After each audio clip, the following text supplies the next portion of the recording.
Chapter 30. The New Beginning. The new beginning now becomes the focus of the curriculum. The goal is clear, but you now need specific methods for attaining it.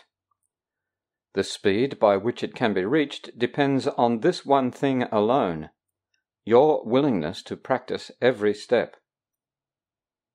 Each one will help a little every time it is attempted, and together will these steps lead you from dreams of judgment to forgiving dreams, and out of pain and fear.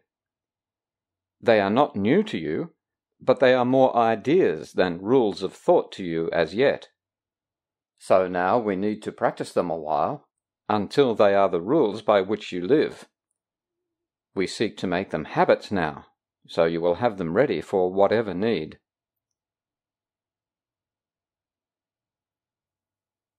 Rules for decision. Decisions are continuous. You do not always know when you are making them.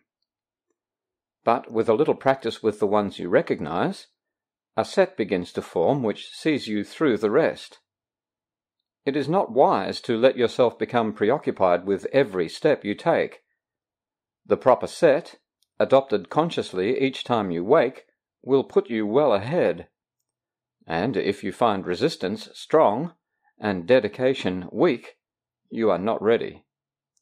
Do not fight yourself, but think about the kind of day you want and tell yourself there is a way in which this very day can happen just like that. Then try again to have the day you want. 1. The outlook starts with this: today I will make no decisions by myself. This means that you are choosing not to be the judge of what to do. But it must also mean you will not judge the situations where you will be called upon to make response. For if you judge them, you have set the rules for how you should react to them, and then another answer cannot but produce confusion and uncertainty and fear. This is your major problem now. You still make up your mind and then decide to ask what you should do. And what you hear may not resolve the problem as you saw it first. This leads to fear because it contradicts what you perceive, and so you feel attacked, and therefore angry. There are rules by which this will not happen, but it does occur at first while you are learning how to hear. 2. Throughout the day, at any time you think of it, and have a quiet moment for reflection, tell yourself again the kind of day you want, the feelings you would have, the things you want to happen to you, and the things you would experience, and say, if I make no decision by myself, this is the kind of day that will be given me. These two procedures, practiced well, will serve to let you be directed without fear, for opposition will not first arise and then become a problem in itself. But there will still be times when you have judged already. Now the answer will provoke attack unless you quickly straighten out your mind to want an answer that will work. Be certain this has happened if you feel yourself unwilling to sit by and ask to have the answer given you. This means you have decided by yourself and cannot see the question. Now you need a quick restorative before you ask. 3. Remember once again the day you want and recognize that something has occurred which is not part of it. Then realize that you have asked a question by yourself and must have set an answer in your terms. Then say, I have no question. I forgot what to decide. This cancels out the terms which you have set and lets the answer show you what the question must have really been. Try to observe this rule without delay, despite your opposition, for you have already gotten angry, and your fear of being answered in a different way from what your version of the question asks will gain momentum until you believe the day you want is one in which you get your answer to your question. And you will not get it, for it would destroy the day by robbing you of what you really want. This can be very hard to realize when once you have decided by yourself the rules which promise you a happy day. Yet this decision still can be undone by simple methods which you can accept. 4. If you are so unwilling to receive you cannot even let your question go, you can begin to change your mind with this: at least I can decide I do not like what I feel now. This much is obvious and paves the way for the next easy step. 5. Having decided that you do not like the way you feel, what could be easier than to continue with, "And so I hope I have been wrong"? This works against the sense of opposition, and reminds you that help is not being thrust upon you, but is something that you want and that you need, because you do not like the way you feel. This tiny opening will be enough to let you go ahead with just a few more steps you need to let yourself be helped. Now you have reached the turning point because it has occurred to you that you will gain, if what you have decided is not so. Until this point is reached, you will believe your happiness depends on being right. But this much reason have you now attained: you would be better off if you were wrong. 6. This tiny gain of wisdom will suffice to take you further. You are not coerced, but merely hope to get a thing you want, and you can say in perfect honesty, "I want another way to look at this." Now you have changed your mind about the day, and have remembered what you really want. Its purpose has no longer been obscured by the insane belief you want it for the goal of being right when you are wrong. Thus is the readiness for asking brought to your awareness, for you cannot be in conflict when you ask for what you want and see that it is this for which you ask. 7. This final step is but acknowledgement of lack of opposition to be helped. It is a statement of an open mind, not certain yet, but willing to be shown. Perhaps there is another way to look at this. What can I lose by asking? Thus you can now ask a question that makes sense, and so the answer will make sense as well. Nor will you fight against it, for you see that it is you who will be helped by it. It must be clear that it is easier to have a happy day if you prevent unhappiness from entering at all. But this takes practice in the rules which will protect you from the ravages of fear. When this has been achieved, the sorry dream of judgment has forever been undone. But meanwhile, you have need for practicing the rules for its undoing. Let us then consider once again the very first of the decisions which are offered here. We said you can begin a happy day with the determination not to make decisions by yourself. This seems to be a real decision in itself, and yet you cannot make decisions by yourself. The only question really is with what you choose to make them. That is really all. The first rule, then, is not coercion, but a simple statement of a simple fact. You will not make decisions by yourself, whatever you decide, for they are made with idols or with God, and you ask help of Christ or Antichrist, and which you choose will join with you and tell you what to do. Your day is not at random. It is set by what you choose to live it with, and how the friend whose counsel you have sought perceives your happiness. You always ask advice before you can decide on anything. Let this be understood, and you can see there cannot be coercion here, nor grounds for opposition that you may be free. There is no freedom from what must occur, and if you think there is, you must be wrong. The second rule, as well, is but a fact, for you and your adviser must agree on what you want before it can occur. It is but this agreement which permits all things to happen. Nothing can be caused without some form of union, be it with a dream of judgment or the voice for God. Decisions cause results because they are not made in isolation. They are made by you and your adviser, for yourself and for the world as well. The day you want, you offer to the world, for it will be what you have asked for, and will reinforce the rules of your adviser in the world. Whose kingdom is the world for you today? What kind of day will you decide to have? It needs but two who would have happiness this day to promise it to all the world. It needs but two to understand that they cannot decide alone, to guarantee the joy they asked for will be wholly shared.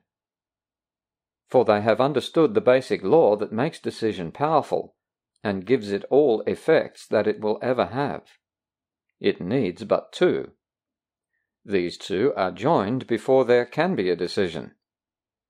Let this be the one reminder that you keep in mind, and you will have the day you want, and give it to the world by having it yourself. Your judgment has been lifted from the world by your decision for a happy day, and as you have received, so must you give. Freedom of will. Do you not understand that to oppose the Holy Spirit is to fight yourself? He tells you but your will. He speaks for you. In his divinity is but your own, and all he knows is but your knowledge, saved for you that you may do your will through him. God asks you do your will. He joins with you. He did not set his kingdom up alone. And heaven itself but represents your will, where everything created is for you.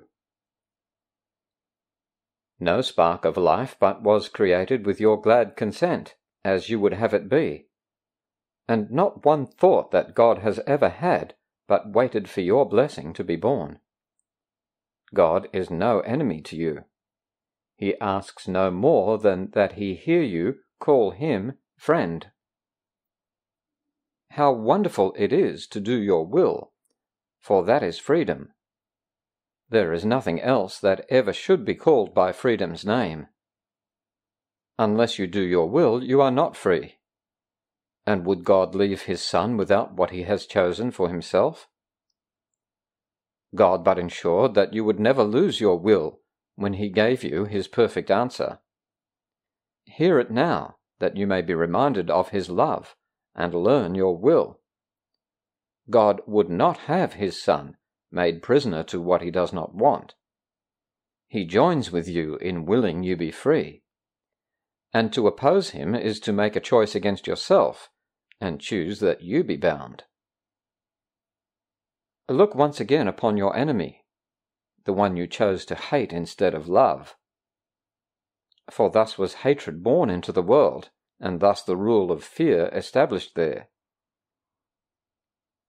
Now hear God speak to you, through him who is his voice and yours as well, reminding you that it is not your will to hate, and be a prisoner to fear, a slave to death, a little creature with a little life. Your will is boundless. It is not your will that it be bound. What lies in you has joined with God himself in all creation's birth. Remember, he who has created you, and through your will created everything. Not one created thing but gives you thanks, for it is by your will that it was born. No light of heaven shines except for you, for it was set in heaven by your will. What cause have you for anger in a world which merely waits your blessing to be free? If you be prisoner, then God himself could not be free.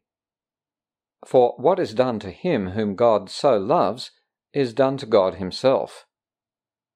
Think not he wills to bind you, who has made you co-creator of the universe along with him. He would but keep your will forever and forever limitless. This world awaits the freedom you will give when you have recognized that you are free. But you will not forgive the world until you have forgiven him who gave your will to you. For it is by your will the world is given freedom. Nor can you be free apart from him whose holy will you share. God turns to you to ask the world be saved, for by your own salvation it is healed. And no one walks upon the earth but must depend on your decision, that he learn death has no power over him, because he shares your freedom as he shares your will. It is your will to heal him, and because you have decided with him, he is healed. And now is God forgiven, for you chose to look upon your brother as a friend. Beyond all idols. Idols are quite specific, but your will is universal, being limitless, and so it has no form, nor is content for its expression in the terms of form. Idols are limits. They are the belief that there are forms which will bring happiness, and that by limiting is all attained. It is as if you said, I have no need of everything. This little thing I want, and it will be as everything to me. And this must fail to satisfy, because it is your will that everything be yours. Decide for idols, and you ask for loss. Decide for truth, and everything is yours. It is not form you seek. What form can be a substitute for God the Father's love? What form can take the place of all the love in the divinity of God the Son? What idol can make two of what is one? And can the limitless be limited? You do not want an idol. It is not your will to have one. It will not bestow on you the gift you seek. When you decide upon the form of what you want, you lose the understanding of its purpose. So you see your will within the idol, thus reducing it to a specific form. Yet this could never be your will, because what shares in all creation cannot be content with small ideas and little things. Behind the search for every idol lies the yearning for completion. Wholeness has no form because it is unlimited. To seek a special person or a thing to add to you to make yourself complete can only mean that you believe some form is missing, and by finding this you will achieve completion in a form you like. This is the purpose of an idol, that you will not look beyond it to the source of the belief that you are incomplete. Only if you had sinned could this be so. For sin is the idea you are alone and separated off from what is whole. And thus it would be necessary for the search for wholeness to be made beyond the boundaries of limits on yourself. It never is the idol that you want, but what you think it offers you, you want indeed, and have the right to ask for. Nor could it be possible it be denied.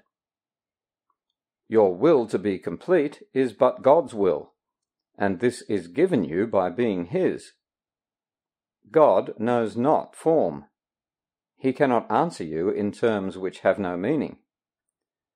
And your will could not be satisfied with empty forms, made but to fill a gap which is not there. It is not this you want. Creation gives no separate person and no separate thing the power to complete the Son of God.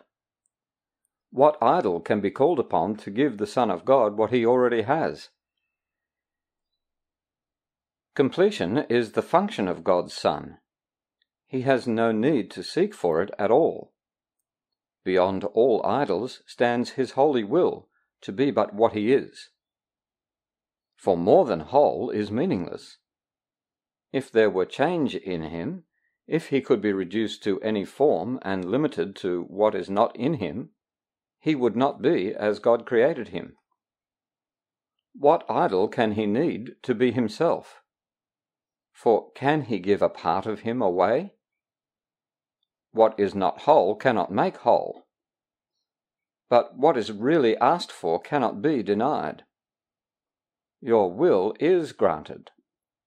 Not in any form that would content you not, but in the whole completely lovely thought God holds of you.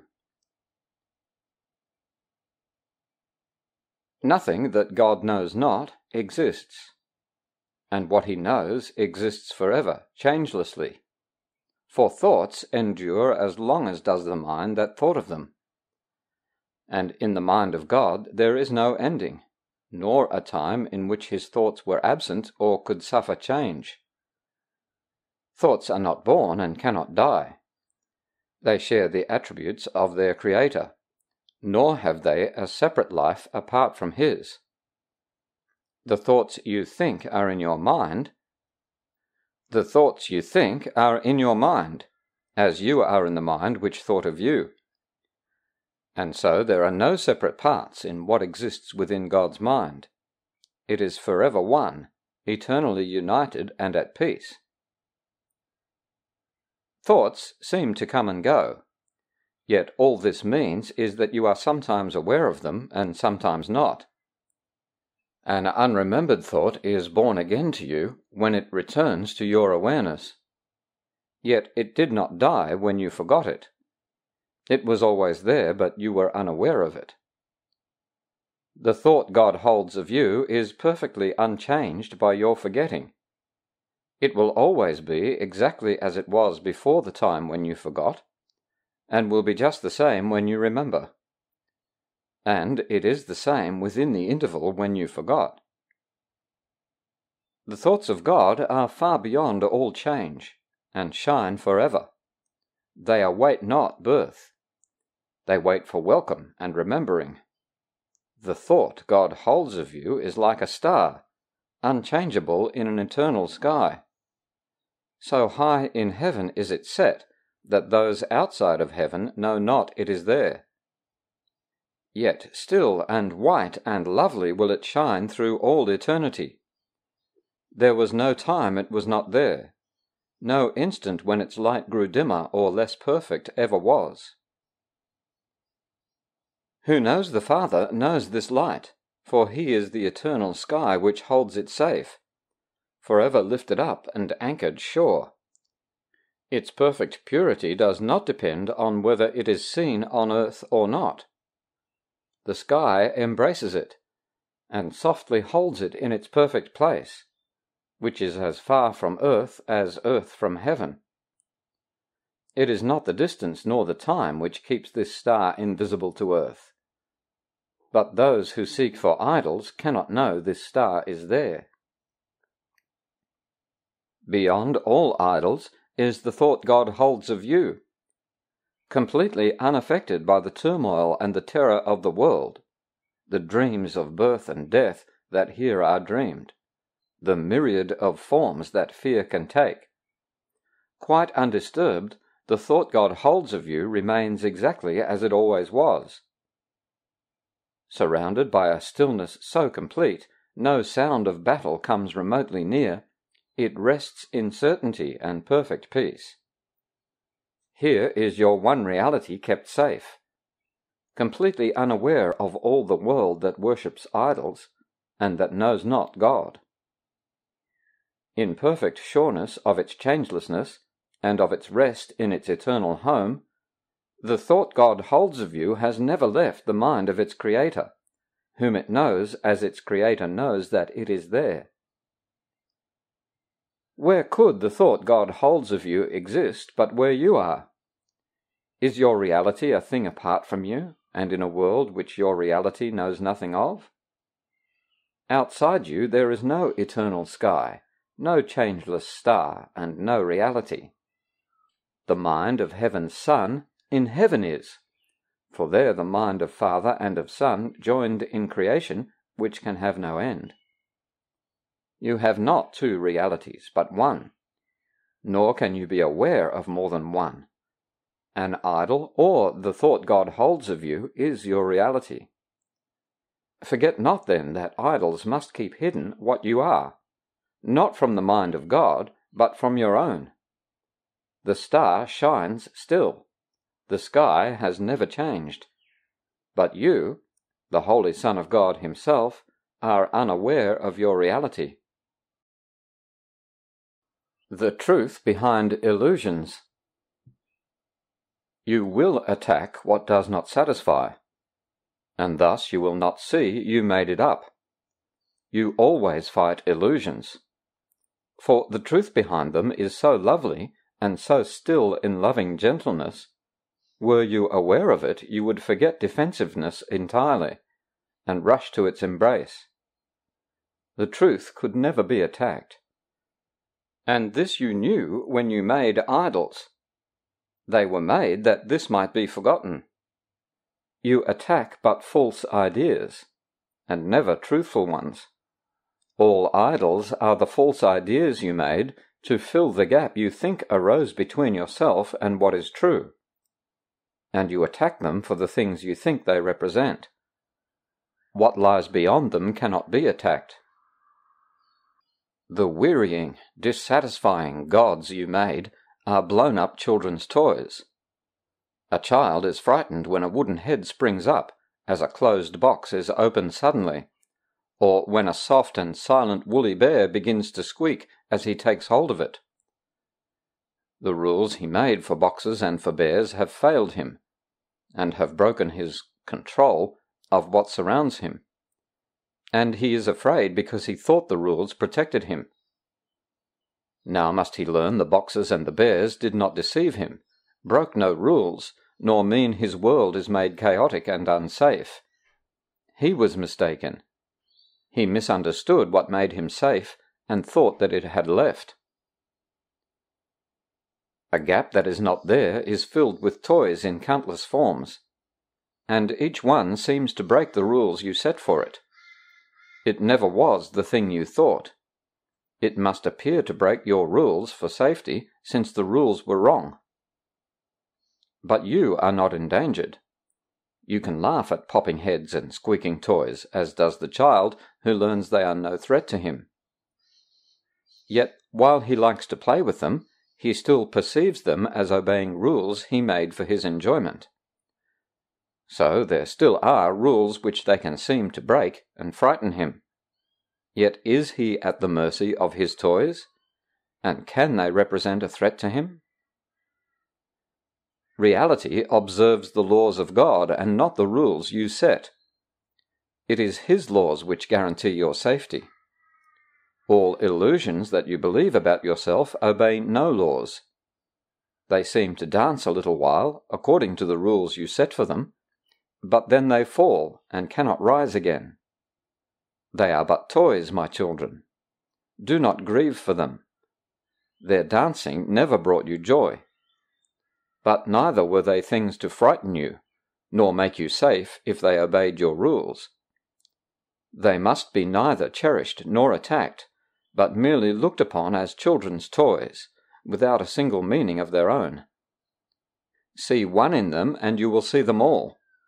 See none in them, and they will touch you not. Appearances deceive because they are appearances and not reality. Dwell not on them in any form. They but obscure reality, and they bring fear because they hide the truth.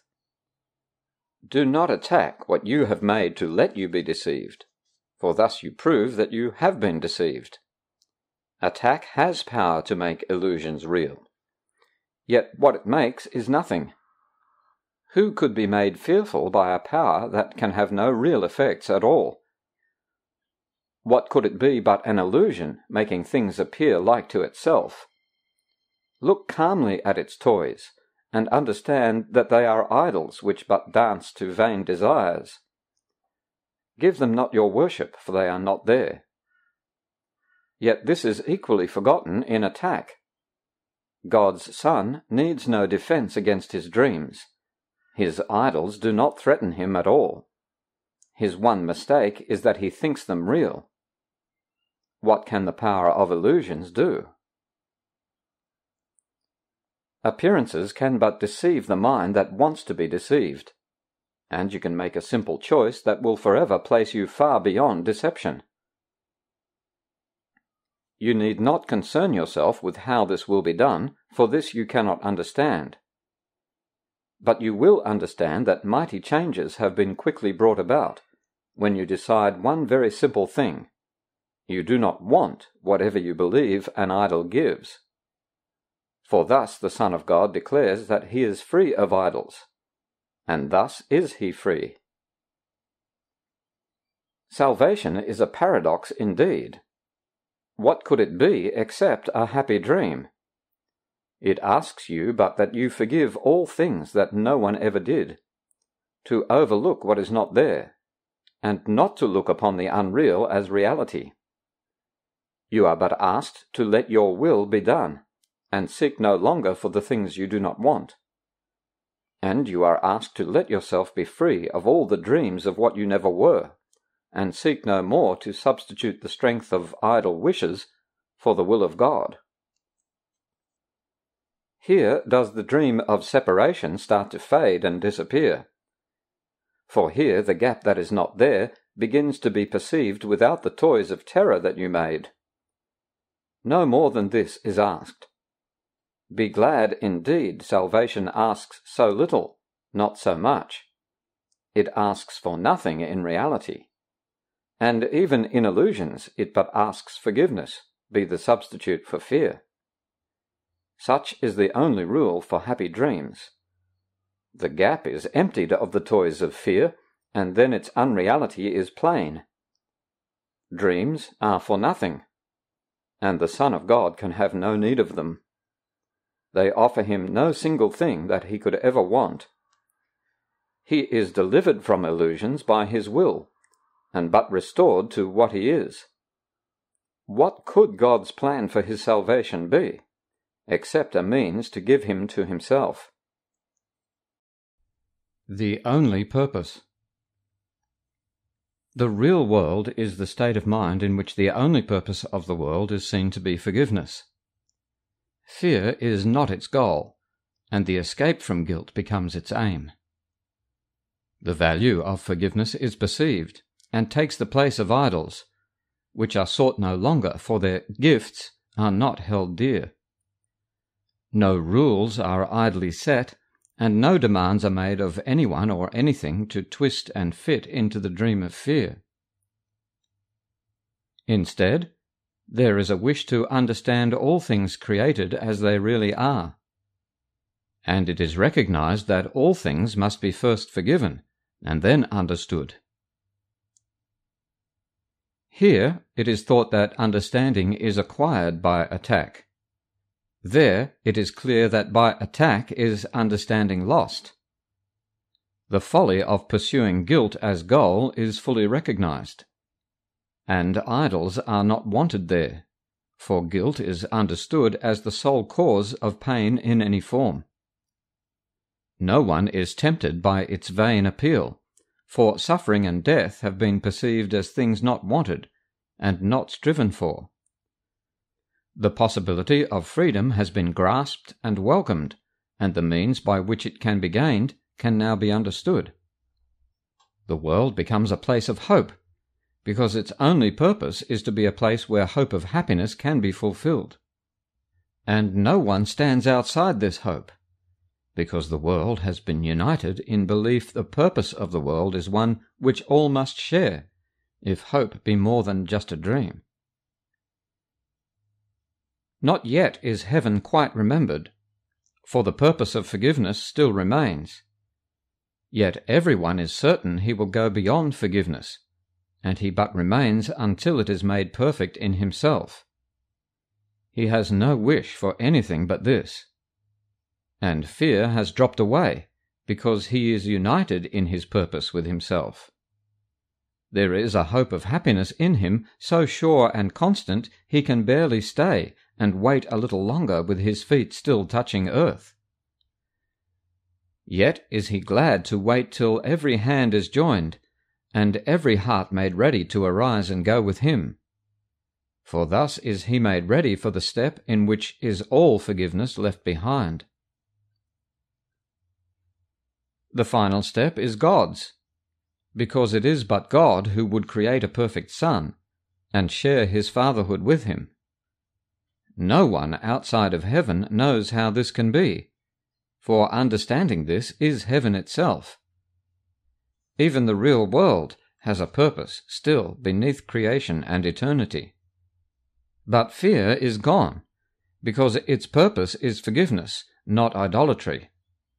And so is heaven's Son prepared to be himself, and to remember that the Son of God knows everything his Father understands, and understands it perfectly with him. The real world still falls short of this, for this is God's own purpose, only his, and yet completely shared and perfectly fulfilled. The real world is a state in which the mind has learned how easily do idols go when they are still perceived but wanted not. How willingly the mind can let them go when it has understood that idols are nothing and nowhere, and are purposeless. For only then can guilt and sin be seen without a purpose and as meaningless. Thus is the real world's purpose gently brought into awareness, to replace the goal of sin and guilt. And all that stood between your image of yourself and what you are, forgiveness washes joyfully away. Yet God need not create his Son again, that what is his be given back to him. The gap between your brother and yourself was never there, and what the Son of God knew in creation, he must know again. When brothers join in purpose in the world of fear, they stand already at the edge of the real world. Perhaps they still look back and think they see an idol that they want. Yet has their path been surely set away from idols toward reality. For when they joined hands, it was Christ's hand they took, and they will look on him whose hand they hold. The face of Christ is looked on before the Father is remembered. For he must be unremembered till his Son has reached beyond forgiveness to the love of God. Yet is the love of Christ accepted first, and then will come the knowledge they are one. How light and easy is the step across the narrow boundaries of the world of fear when you have recognized whose hand you hold. Within your hand is everything you need to walk with perfect confidence away from fear forever, and to go straight on and quickly reach the gate of heaven itself. For he whose hand you hold was waiting but for you to join him. Now that you have come, would he delay in showing you the way that he must walk with you? His blessing lies on you as surely as his Father's love rests upon him. His gratitude to you is past your understanding, for you have enabled him to rise from chains and go with you together to his Father's house. An ancient hate is passing from the world, and with it goes all hatred and all fear. Look back no longer, for what lies ahead is all you ever wanted in your hearts. Give up the world, but not to sacrifice. You never wanted it. What happiness have you sought here that did not bring you pain? What moment of content has not been bought at fearful price in coins of suffering? Joy has no cost. It is your sacred right, and what you pay for is not happiness. Be speeded on your way by honesty, and let not your experiences here deceive in retrospect. They were not free from bitter cost and joyless consequence. Do not look back except in honesty, and when an idol tempts you, think of this. There never was a time an idol brought you anything except the gift of guilt. Not one was bought except at cost of pain, nor was it ever paid by you alone. Be merciful unto your brother, then, and do not choose an idol thoughtlessly, remembering that he will pay the cost as well as you. For he will be delayed when you look back, and you will not perceive whose loving hand you hold. Look forward, then, and walk in confidence, with happy hearts that beat in hope, and do not pound in fear. The will of God forever lies in those whose hands are joined. Until they joined, they thought he was their enemy. But when they joined and shared a purpose, they were free to learn their will is one. And thus the will of God must reach to their awareness, nor can they forget for long that it is but their own. The justification for forgiveness. Anger is never justified. Attack has no foundation. It is here escape from fear begins and will be made complete. Here is the real world given in exchange for dreams of terror. For it is on this forgiveness rests and is but natural. You are not asked to offer pardon where attack is due and would be justified. For this would mean that you forgive a sin by overlooking what is really there.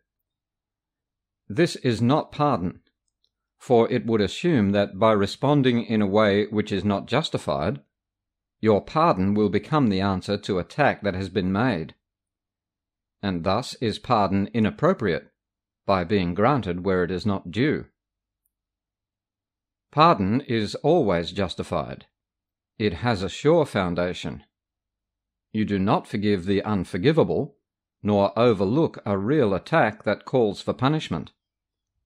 Salvation does not lie in being asked to make unnatural responses which are inappropriate to what is real. Instead, it merely asks that you respond appropriately to what is not real by not perceiving what has not occurred. If pardon were unjustified, you would be asked to sacrifice your rights when you return forgiveness for attack. But you are merely asked to see forgiveness as the natural reaction to distress which rests on error, and thus calls for help. Forgiveness is the only sane response. It keeps your rights from being sacrificed. This understanding is the only change that lets the real world rise to take the place of dreams of terror. Fear cannot arise unless attack is justified, and if it had a real foundation, pardon would have none. The real world is achieved when you perceive the basis of forgiveness is quite real and fully justified. While you regard it as a gift unwarranted, it must uphold the guilt you would forgive. Unjustified forgiveness is attack, and this is all the world can ever give. It pardons sinners sometimes, but remains aware that they have sinned, and so they do not merit the forgiveness that it gives. This is the false forgiveness which the world employs to keep the sense of sin alive. And recognizing God is just, it seems impossible his pardon could be real. Thus is the fear of God the sure result of seeing pardon as unmerited. No one who sees himself as guilty can avoid the fear of God, but he is saved from this dilemma if he can forgive. The mind must think of its Creator as it looks upon itself. If you can see your brother merits pardon, you have learned forgiveness is your right as much as his. Nor will you think that God intends for you a fearful judgment which your brother does not merit. For it is the truth that you can merit neither more nor less than he. Forgiveness, recognized as merited, will heal. It gives the miracle its strength to overlook illusions. This is how you learn that you must be forgiven too. There can be no appearance that cannot be overlooked. For if there were, it would be necessary first there be some sin which stands beyond forgiveness. There would be an error that is more than a mistake, a special form of error which remains unchangeable, eternal, and beyond correction or escape. There would be one mistake which had the power to undo creation and to make a world which could replace it and destroy the will of God. Only if this were possible could there be some appearances which could withstand the miracle and not be healed by it. There is no surer proof idolatry is what you wish than a belief there are some forms of sickness and of joylessness forgiveness cannot heal. This means that you prefer to keep some idols and are not prepared as yet to let all idols go. And thus you think that some appearances are real, and not appearances at all. Be not deceived about the meaning of a fixed belief that some appearances are harder to look past than others are. It always means you think forgiveness must be limited. And you have set a goal of partial pardon and a limited escape from guilt for you. What can this be except a false forgiveness of yourself and everyone who seems apart from you? It must be true the miracle can heal all forms of sickness, or it cannot heal. Its purpose cannot be to judge which forms are real and which appearances are true. If one appearance must remain apart from healing, one illusion must be part of truth. And you could not escape all guilt, but only some of it. You must forgive God's Son entirely, or you will keep an image of yourself that is not whole, and will remain afraid to look within, and find escape from every idol there. Salvation rests on faith. There cannot be some forms of guilt which you cannot forgive. And so there cannot be appearances which have replaced the truth about God's Son. Look on your brother with the willingness to see him as he is, and do not keep a part of him outside your willingness that he be healed. To heal is to make whole, and what is whole can have no missing parts that have been kept outside. Forgiveness rests on recognizing this, and being glad there cannot be some forms of sickness which the miracle must lack the power to heal. God's Son is perfect, or he cannot be God's Son. Nor will you know him if you think he does not merit the escape from guilt in all its forms and all its consequence. There is no way to think of him but this, if you would know the truth about yourself. I thank you, Father, for your perfect Son, and in his glory will I see my own. Here is the joyful statement that there are no forms of evil which can overcome the will of God, the glad acknowledgement that guilt has not succeeded by your wish to make illusions real. And what is this except a simple statement of the truth? Look on your brother with this hope in you, and you will understand he could not make an error that could change the truth in him. It is not difficult to overlook mistakes that have been given no effects. But what you see as having power to make an idol of the Son of God, you will not pardon. For he has become to you a graven image and a sign of death. Is this your Saviour? Is his Father wrong about his Son? Or have you been deceived in him who has been given you to heal for your salvation and deliverance? The new interpretation. Would God have left the meaning of the world to your interpretation? If he had, it has no meaning. For it cannot be that meaning changes constantly and yet is true. The Holy Spirit looks upon the world as with one purpose, changelessly established, and no situation can affect its aim but must be in accord with it.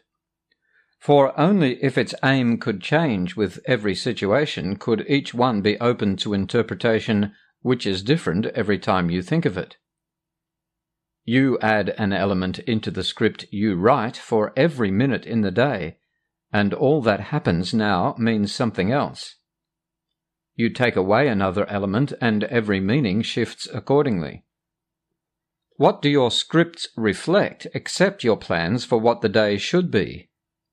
And thus you judge disaster and success, advance, retreat and gain and loss.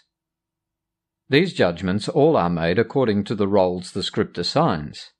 The fact they have no meaning in themselves is demonstrated by the ease with which these labels change with other judgments made on different aspects of experience. And then, in looking back, you think you see another meaning in what went before. What have you really done except to show there was no meaning there? But you assigned a meaning in the light of goals that change, with every meaning shifting as they change. Only a constant purpose can endow events with stable meaning. But it must accord one meaning to them all. If they are given different meanings, it must be that they reflect but different purposes. And this is all the meaning that they have. Can this be meaning? Can confusion be what meaning means? Perception cannot be in constant flux and make allowance for stability of meaning anywhere. Fear is a judgment never justified. Its presence has no meaning but to show you wrote a fearful script and are afraid accordingly, but not because the thing you fear has fearful meaning in itself.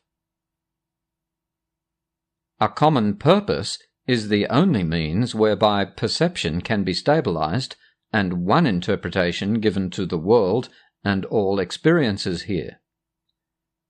In this shared purpose is one judgment shared by everyone and everything you see. You do not have to judge, for you have learned one meaning has been given everything, and you are glad to see it everywhere.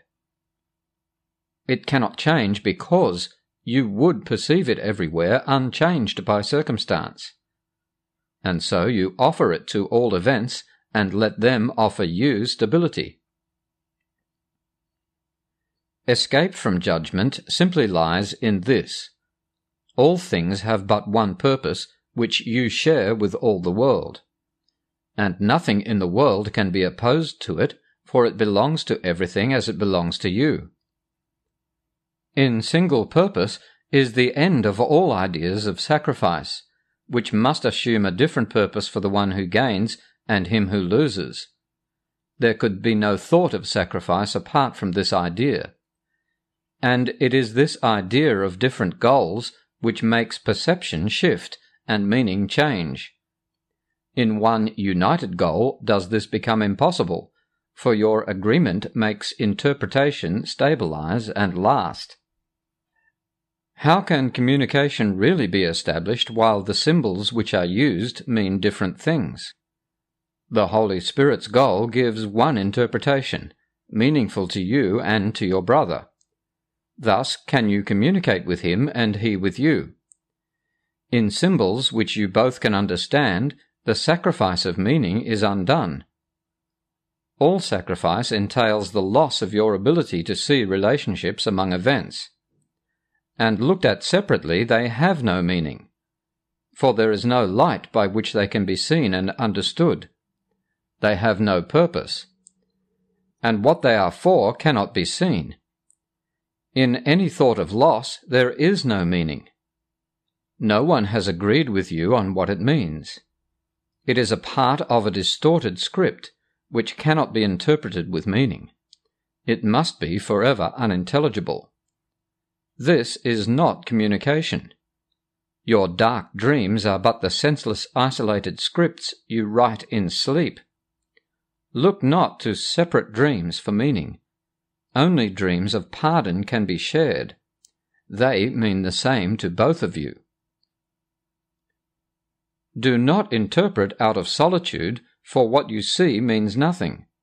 It will shift in what it stands for, and you will believe the world is an uncertain place in which you walk in danger and uncertainty.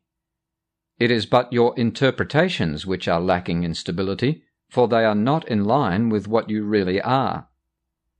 This is a state so seemingly unsafe that fear must rise. Do not continue thus, my brothers. We have one interpreter, and through his use of symbols are we joined, so that they mean the same to all of us.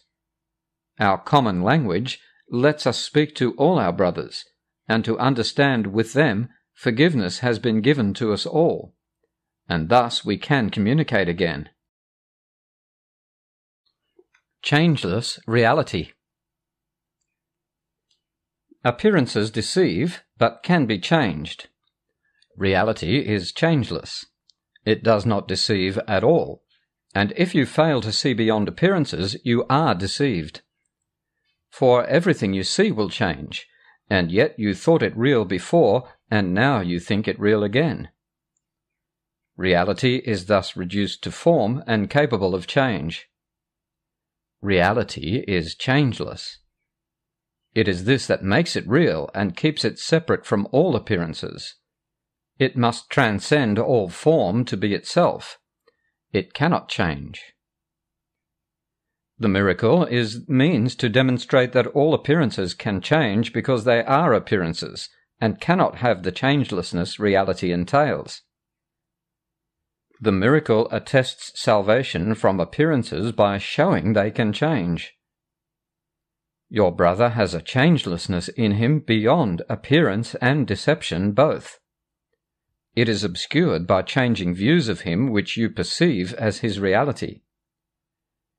The happy dream about him takes the form of the appearance of his perfect health, his perfect freedom from all forms of lack, and safety from disaster of all kinds. The miracle is proof he is not bound by loss or suffering in any form, because it can so easily be changed. This demonstrates that it was never real, and could not stem from his reality, for that is changeless, and has no effects which anything in heaven or on earth could ever alter. But appearances are shown to be unreal because they change. What is temptation but a wish to make illusions real? It does not seem to be the wish that no reality be so. Yet it is an assertion that some forms of idols have a powerful appeal which makes them harder to resist than those you would not want to have reality. Temptation, then, is nothing more than this: a prayer the miracle touch not some dreams, but keep their unreality obscure, and give to them reality instead. And heaven gives no answer to the prayer, nor can a miracle be given you to heal appearances you do not like. You have established limits. What you ask is given you, but not of God who knows no limits. You have limited yourself. Reality is changeless. Miracles but show what you have interposed between reality and your awareness is unreal, and does not interfere at all. The cost of the belief there must be some appearances beyond the hope of change is that the miracle cannot come forth from you consistently. For you have asked it be withheld from power to heal all dreams. There is no miracle you cannot have when you desire healing. But there is no miracle that can be given you unless you want it. Choose what you would heal, and he who gives all miracles has not been given freedom to bestow his gifts upon God's Son. When he is tempted, he denies reality, and he becomes the willing slave of what he chose instead. Because reality is changeless, is a miracle already there to heal all things that change, and offer them to you to see in happy form, devoid of fear. It will be given you to look upon your brother thus, but not while you would have it otherwise in some respects. For this but means you would not have him healed and whole. The Christ in him is perfect. Is it this that you would look upon? then let there be no dreams about him which you would prefer to seeing this. And you will see the Christ in him because you let him come to you. And when he has appeared to you, you will be certain you are like him, for he is the changeless in your brother and in you. This will you look upon when you decide there is not one appearance you would hold in place of what your brother really is. Let no temptation to prefer a dream allow uncertainty to enter here. Be not made guilty and afraid when you are tempted by a dream of what he is. But do not give it power to replace the changeless in him in your sight of him. There is no false appearance but will fade if you request a miracle instead. There is no pain from which he is not free if you would have him be but what he is. Why should you fear to see the Christ in him? You but behold yourself in what you see. As he is healed, are you made free of guilt, for his appearance is your own to you.